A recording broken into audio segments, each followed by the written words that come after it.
Hello, what's up? Welcome back to my vlog. Anong gagawin? Dito na naman tayo para mag-video. Alam nyo ba, dito sa Hungary, isa sa pinakasikat ditong gawin is yung matry yung mga thermal bath. Kasi dito, may mga natural spring sila na na-build nung mga sinauna pa. Yung iba, mga 12th century pa, may mga thermal baths na dito. Kaya, isa sa bagay na itry dito, pag nandito tayo sa Hungary, ispuntahan yung mga yon. Kahit na malamig, ang temperature ngayon is nasa 4 degree. Wala pa naman sa freezing point, pero sobrang lamig. Kaya kahit na malamig, thermal bath naman yung pupuntahan natin. Check natin yun. Ang pupuntahan kong thermal bath is yung isa sa pinaka favorite na mga locals dito na puntahan. Merong pinakasikat dito na thermal bath yung pinupuntahan ng mga turista. Kaso ayoko doon pumunta, maraming tao doon, laging punuan yung mga bathhouse doon. Kaya siguro sa next time na lang na bisita natin, kung may pupuntahan pa tayo ibang thermal baths, siguro try natin yun. Pero itong pinaka first na visit ko sa thermal bath dito sa Hungary, luma na, na-build pa nung 18,000 o 16,000 years nung na-build tong thermal bath. Medyo padilim na at mag-aalas 4 na ng hapon. Saka lang tayo napunta. Saan mo yun? Di ko alam yung daan, papunta dun Wait lang, mukhang tanaw tulong ng building na to. Mukhang dito banda. Check natin yun mamaya. So ang price nyan is nasa 6,000 to 7,000 for rent pag weekdays. Tapos pag weekends daw is 8 to 9 for rent. 8 to 9k for rent, mga ganun. So ito na tayo So yan, ganito yung mga thermal baths dito. Mga lumang buildings ba, halatang napatayo pa nung sinaunang panahon. So itong mga thermal baths na daw to is pinatayo for healing sa katawan, mga pang relaxation, mga ganun ba.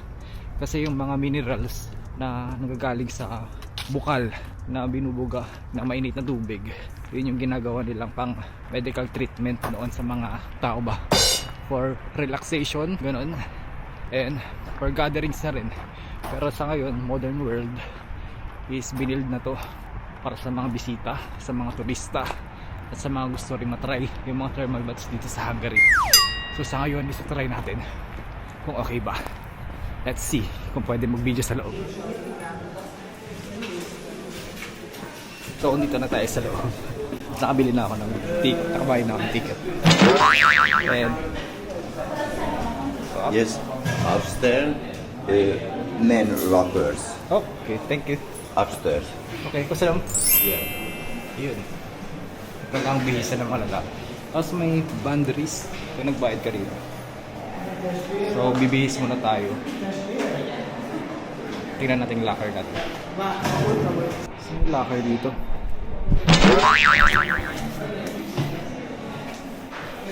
Saan natin iiwan mga gamit natin? Ayun na pala yung pull outside.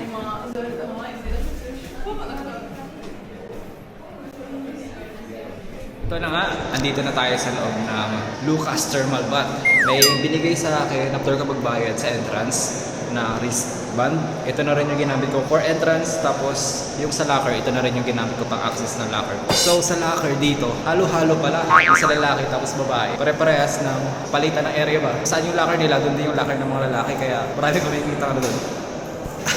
Tumaan.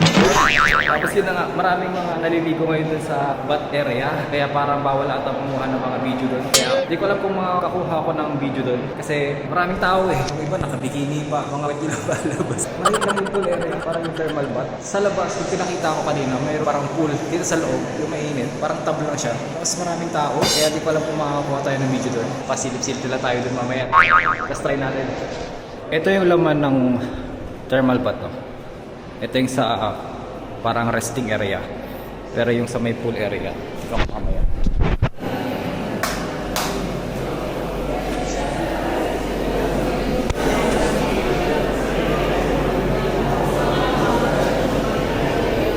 Doon banda Yan.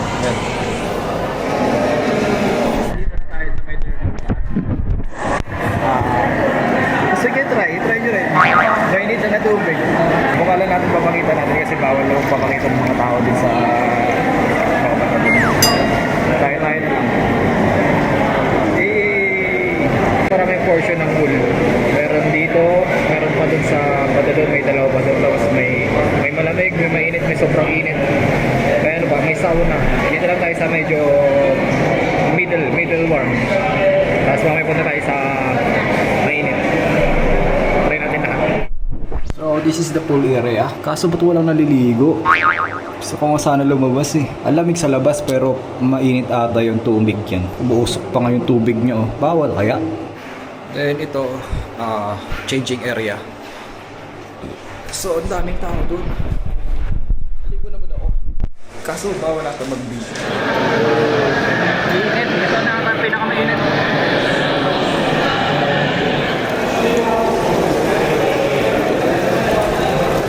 Ito, pwede itong inumin.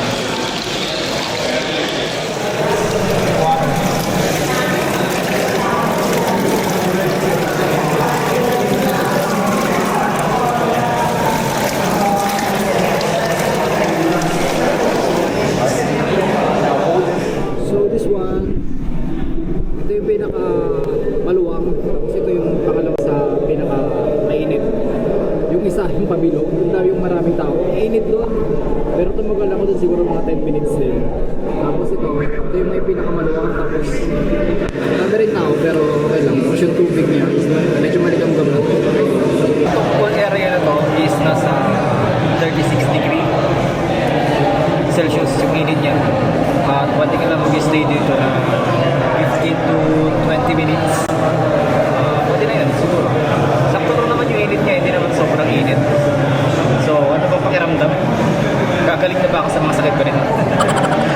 May super healthy na ba ako pag umublob ako dito ng matagal?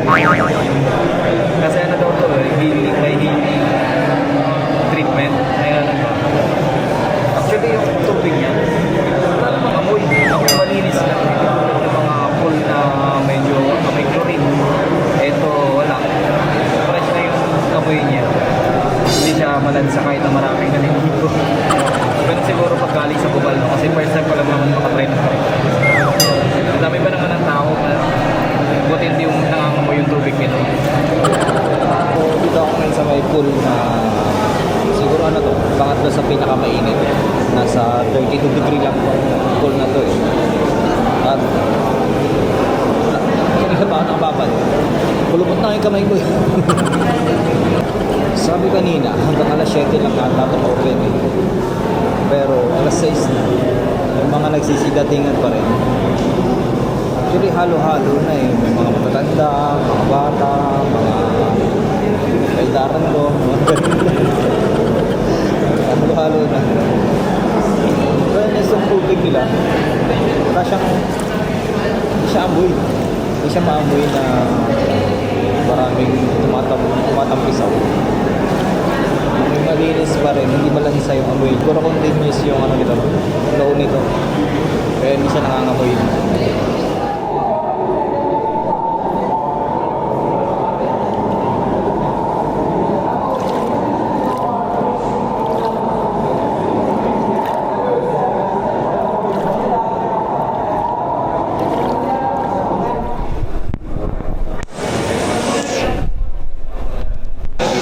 Sa may 40 degree pool, yung pinakamainit pa rin. Ano na to eh, pwede lang isang kape. Mainit na eh. Luto ka sa kape. Ganito yung tsura nyo, papakita ko na mabilisan lang kasi nakakaya naman video-video tayo. Ngayon medyo konti na lang yung tao kaya kahit paano medyo okay na mag-video. Papaikot ko ah.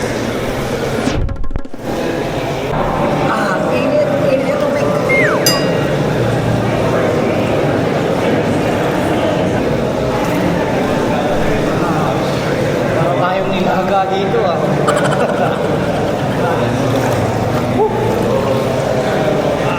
Mainit. So yun, mag-alas 7 na kaya uwi na. So sa lahat ng pool, ito yung nakaka-relax, yung pinaka-mainit. Pero ngayon, tapusin na. Uwi na. Bigis na. So yun na nga, pauwi na tayo. Tapos na tayo maligo. Nag-start ako pumunta ako ng 4. Tapos sumalis ako doon ng mga quarter to 6, mga ganun. So may experience doon, okay naman. Para akong linalaga doon. Sobrang init ng tubig, pero okay rin.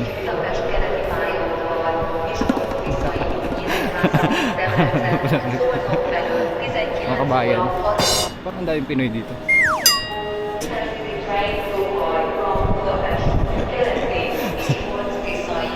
Ang daming kumakaway. Hello? Hello? Ayun, dami kumakaway, nakakaya mo. Pero pag ganito,